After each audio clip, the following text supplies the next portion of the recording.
Hi guys, Zach here with another Command & Conquer Red Alert video. In this game I'm playing a 2v2 match on the map Naval Conquests. I'm starting in the middle south position and I'm playing as the Allies. This game is actually a follow-up match to a game I played a few minutes earlier, directly before this. I was playing a guy called Ares who wanted to have a rematch. Now I gave him choice of position. He chose to have the middle north position, which I was a bit surprised about, because those of you who know this map will know that there's an island of gems in the middle of the map, and the island of gems is much more easily accessed from the south than it is from the north, so I do have probably a little bit of an advantage in this game in that case. And as you can see, straight away I'm getting my infantry out. The thing about Naval Conquests is, at the start you have a choice. You can either choose to focus on your navy early on, or you can choose to focus more on tanks. Now because I'm on the middle area, and the middle area is all connected, and that is going to connect me by land to my enemy, my opponent. So in this match what I'm going to focus on very early on is building tanks, because if I get an early tank attack, which is entirely possible, then I'm going to need to have something to defend with, and ships is just not going to do.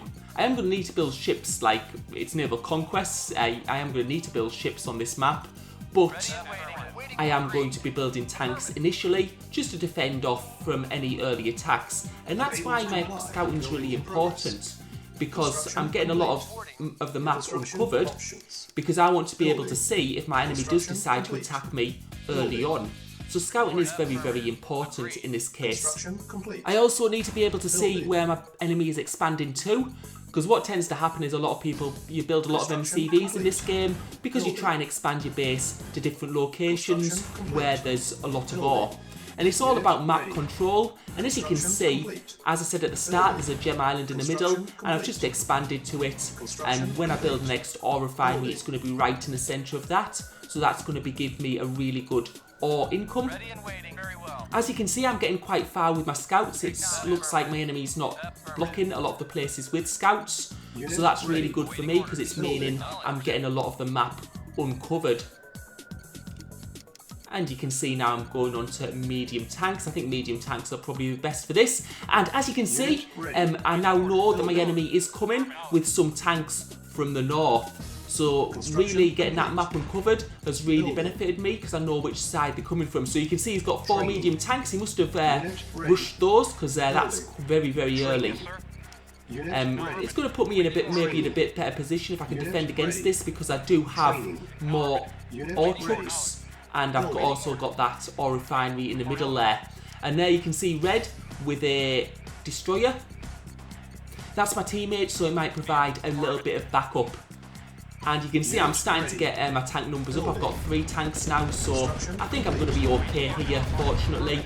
You can see he's just pulled 2 of his tanks back. And there's 1 tank down, and the next tank should go down quite quickly.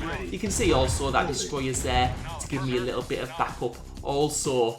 So we're pushing him back, he's lost a couple of tanks, he hasn't really done much damage at all, so that's worked out quite well for me. Now I'm going to be building my service depot. Wow, he's got quite a lot of tanks actually. Yeah, I don't particularly want to engage them in the middle at the moment, but so I'm going to pull my tanks back because he has got a little bit more than me, let's say. Right, I'm just going to redirect that ore truck there, I don't want it going up there. What I'm going to do now is I'm going to build an MCV. Because one of the things you need to keep on doing on this map is you need to keep on expanding. If you stay in one area for too long, you're going to run out of resources. I'm also going to start building some naval yards just to get some ships in the middle area of the map. And I should be quite safe right now if I just block that port, because that's like a bottleneck. And if you've got a bottleneck, it's very, very hard to get tanks through. Now I'm going to take my MCV into the middle. Like just to the right of me, it's not the very middle, but it's sort of like the south middle, and that's quite a good area to have my second construction yard, because there's not much going on to the right of me, and also it makes an excellent place to place one of my docks, and it'll be quite easy to defend on the other side. And you can see he's taking his tanks back. Now what I'm going to need to watch is I'm going to need to watch to the right of me, because he could bring his tanks round and attack from the right. That's entirely possible. So I'm just going to be keeping a good eye on that, and I'm just going to put some tanks just on that entrance there, just to protect my second base. And I'm just building a few destroyers there. You can see my funds, and you always have to compromise. You have to allocate a certain number of funds to build a navy, and a certain number of funds to build in more tanks. And I'm also going to build another war factory, and you can see, as I thought he might, he's bringing his tanks around from the other side, and you can see how valuable it was to have that early scouting at the start. I'm probably going to actually leave a few people at the other side as well, just in case. And he could always, you know, bring a few sneaky tanks through from the other side if he thinks all my forces are gathered in one place. It's also going to be, I'm going to get my information centre down. The information centre is especially important. You can also see an MCV there. He's actually expanding his base on that right hand side. Now, the reason the information centre is so important in this case is, okay, it gives you satellite, which will uncover the whole map for you eventually, but it also allows you to build cruisers, which are really harmful to buildings and land units. It can do an awful lot of damage. Infantry as well, it just can kill whole groups of infantry at once. So I've got a lot of destroyers at the moment. I'm just bringing them up to this side just to help me. You can see he's seen that I've got some tanks in that bottleneck place, so he's trying to stay away from that at the moment. I don't know if he's trying to use his tanks to help against the destroyers at the moment, but I do outnumber him at the moment. But Ares, from my last match, I do know he is very, very good at using naval units. He's probably a bit better than me, so I'm going to need to be wary of that. Right, I'm just placing that. I've placed that third naval yard just in the middle now, so my units will come out closer to where I am, because as you notice, ships are very slow moving. I do want my naval yard to be as close to the battle and as close to the action as possible. And yeah, it might have been a bit of a bad idea to go on the attack.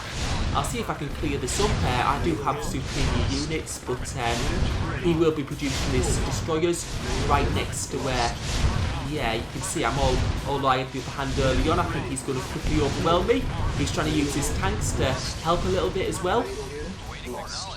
And I've also got some cruisers now, which can fire a bit of a longer distance.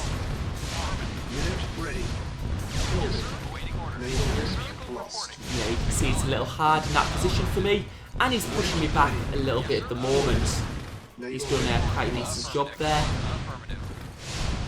So I'm just going to pull back to this base. Now this is going to give me an advantage if he tries to come through here, because as you can see, it's very, very narrow. And you can see he's using my destroyers to take out those tanks that are on the bottleneck, so I'm going to have to pull these back. So he might try a land attack here actually, and we'll have to wait and see. I've just took my destroyers through and my cruisers through. I'm going to pull them back now. And as you can see, he's going to bring some tanks through. You can see Red's got a single tank there. He's also expanded to the middle island, but he probably could have, yeah, he's expanded to the island in the bottom right as well. Right, so we're fighting Cyan here. We're fighting on the naval and on the land. And as you can see, he's pushing his tank. He's pulling his tanks back right at this point. He's also pulled his navy back. I don't think he wants to get it. Yeah, it's just that bottleneck. It does make it very, very hard. That's why naval yards are very hard. Can be very hard to attack sometimes if you've got bottlenecks. This can happen, and I'm also very close to my naval yard at the moment. I should be building destroyers, which I've just started building again. As you can see, my funds are high, so I've got no problems there. And I think he's pulling back now, because you can see that any reinforcements are going to have to travel a long distance, so eventually he will lose a few there. And it looks like I've had a bit of a fight there. I don't know what's happened there, maybe a bomb or something, I'm not sure. And you can see again he's trying to pull his tanks to that gap. And what I think I'm going to do is I'm going to take some tanks to the middle. I think that's probably the best thing I can do at the moment, because I'm not seeming to get very far on the naval front at the moment. If I go through, he pushes me back. If he goes through, he pushes me back. I'll push him back. So that doesn't seem to be working too well at the moment. So what I'm going to do is I'm really going to try and push the land. Now this probably makes sense, because As you can see, my ships in the middle, I think, are in a much better position to provide support to the land, because you can see his ships are sort of like confined to a very small area, whereas my ships have a bit more open water and they've got to make a bit more contact with that land, especially that north part where I'm sending my tanks. So I do think my ships, my navy's in a lot better position to provide support to the land than his is. And you can see I'm just taking out these tanks in the middle, and what I'm going to do, yeah, you can see he's got quite a few tanks there, he's pulling them back, and this is going to be very essential here. Can we take control of this part? And you can see my navy is providing some support. It's also taken out an Ortruk there, which probably means he's actually running out of ore in that middle part, in that top part of the map, which is very good for us in some ways. And it's also going to be very hard for Cyan, because I do have tanks on the other side of the map. It's not as if he could just pull all his tanks away from there, else I'll go up and attack his base there. So I'm going to try and get his Ortruk down there. And I'm going to pull up to the other side of that bottleneck. Just going to send more tanks here, because this is looking very good for us. And I think I've caught him napping here, because you can see he's not moving the tanks, and we're going to clear out up those without too much problem. So that's worked out very well for us. And I think he's making a big push on the naval front at the moment, so we're going to push in on the land. And it doesn't look like he's got much to defend with. He's got a few tanks there, they shouldn't provide too much bother. And I do think he's in big trouble at the moment. And this is looking very, very good for us. And we can see that Green has actually retired. He's quit the game, so he's on his own now. So I think it's pretty much over. But as you can see, it does look very, very good for me in this situation. I have pushed him back quite a bit. And as you can see, he doesn't have much to defend in his base. So Naval Conquest, it's all about balance. You need to make sure you don't focus too much on navy. At the same time, you need to make sure you have enough navy, and you also need to make sure you have enough on land. So it's all a bit of a balancing act. Having visibility is very, very important, and being able to respond to what your opponent's doing. And yeah, so yeah, it makes it a bit more interesting, I guess, in some ways,